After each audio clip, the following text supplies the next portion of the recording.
अब देखिए नाटो को लेकर एक और बड़ी खबर आ रही। नाटो में शामिल हो सकता है यूक्रेन। भीषण जंग के बीच नाटो चीफ का ये बहुत बड़ा बयान। यूक्रेन जंग जीता तो नाटो में शामिल होगा, ये जेन्स स्टोल्टनबर्ग की तरफ से कहा गया।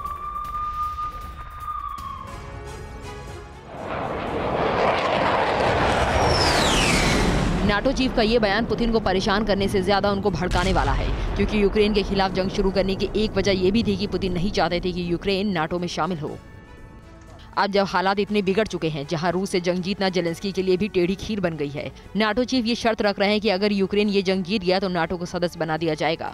नाटो चीफ जेन्स स्टोल्टेनबर्ग ये बोलकर यूक्रेन को मुश्किल में डाल रहे हैं, क्योंकि इस बयान से पुतिन और खफा होंगे और यूक्रेन पर पहले से ज्यादा हमले शुरू करेंगे, क्योंकि पुतिन किसी भी हाल में ये जंग जीतना चाहते हैं और उन्हें भी पता है कि बैकडोर से ये जंग नाटो और अमेरिका लड़ रहे हैं।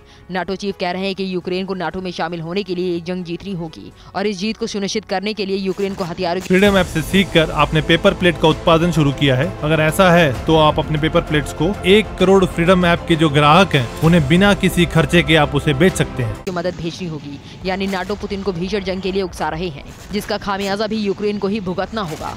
यूक्रेन आधिकारिक तौर पर नाटो में शामिल होने का आवेदन दे चुका है, लेकिन जंग शुरू होने के बाद ये आवेदन भी ताक पर रखा है।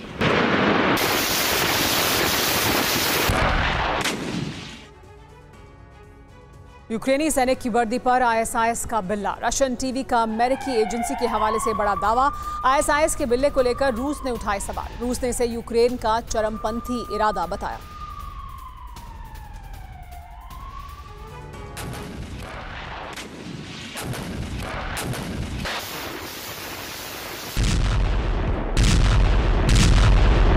तकरीबन 10 महीने पहले अलकायदा चीफ जवाहिरी ने कहा था कि ये अमेरिका की कमजोरी का नतीजा है, जिसकी वजह से यूक्रेन आज रूसी हमले का शिकार बना है। पिछले साल मार्च में भी ये खबर आई थी कि सीरिया के रास्ते अलकायदा आतंकी यूक्रेन जा चुके हैं और रूस के खिलाफ जंग लड़ने के लिए इन्हें अमेरिका से ट्रेनिंग दी गई है। अब खबर आ रही है कि इस जंग में आईएसआईएस की भी एंट्री हो चुकी है, क्योंकि यूक्रेनी सैनिक की वर्दी पर आईएसआईएस का बिल्ला नजर आया।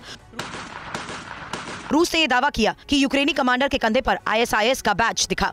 आरटी की रिपोर्ट में ये दावा किया गया है कि डोनेत्स्क में तैनात है यूक्रेन के ये कमांडर, जबकि कई यूक्रेनी सैनिकों के शरीर पर नाजी के टैटू और चिन्ह भी नजर आए। इन सब से यूक्रेन की चरमपंथी एजेंडे का खुलासा हुआ है। जेलेंस्की ने मई 2022 में खुद खोपड़ी वाले निशान शेयर किए थे। आरोप ये भी लग रहे हैं कि नेटो और अमेरिका ने रूस के खिलाफ आतंकियों की फंडिंग की है। अलकायदा और आईएसआईएस के लड़ाकों को हर महीने सैलरी मिल रही है। खबर ये भी है कि इनकी फंडिंग स्पेन और जर्मनी कर रहा है। दावा ये कि इन आतंकियों को यूक्रेन हर महीने $15,000 दे रहा है।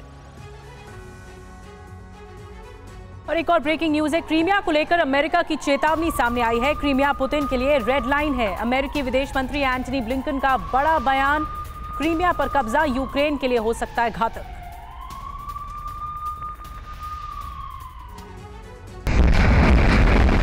क्रीमिया को लेकर अमेरिका कभी यूक्रेन को उकसाने का काम करता है तो कभी खुद पीछे हट जाता है। कुछ दिन पहले अमेरिका ने यूक्रेन को क्रीमिया पर हमला करने की हरी झंडी दी थी। खुद अमेरिका के विदेश मंत्री एंटनी ब्लिंकन यूक्रेन को भरपूर हथियार देने की वकालत कर चुके हैं। अब ब्लिंकन खुद यूक्रेन को आगाह करते हुए कह रहे हैं कि अगर जेलेंस्की ने क्रीमिया पर हमला किया तो ये पुतिन के लिए रेड लाइन साबित होगा। मतलब क्रीमिया पर हमला करना उस लकीर को लांघने जैसा होगा जहां पुतिन सब कुछ भूल जाएंगे और यूक्रेन पर तबाही की विध्वंसक बारिश कर देंगे। अमेरिकी विदेश मंत्री एंटनी ब्लिंकन कह रहे हैं कि क्रीमिया पर कब्जा करना यूक्रेन के लिए बहुत घातक सिद्ध होगा। क्रीमिया प्लान पर यू टर्न लेते हुए ब्लिंकन ने कहा कि अगर यूक्रेन ने क्रीमिया पर हमला किया तो रूस जबरदस्त अटैक करेगा। और खास बात यह है कि अब ब्लिंकन अपनी सफाई में ये भी कह रहे हैं कि अमेरिका यूक्रेन को क्रीमिया वापस लेने के लिए नहीं उकसा रहा। इससे पहले पुतिन ये कई बार कह चुके हैं कि यूक्रेन अगर अमेरिका से सहयोग लेता रहा तो जंग को खत्म करना नामुमकिन हो जाएगा।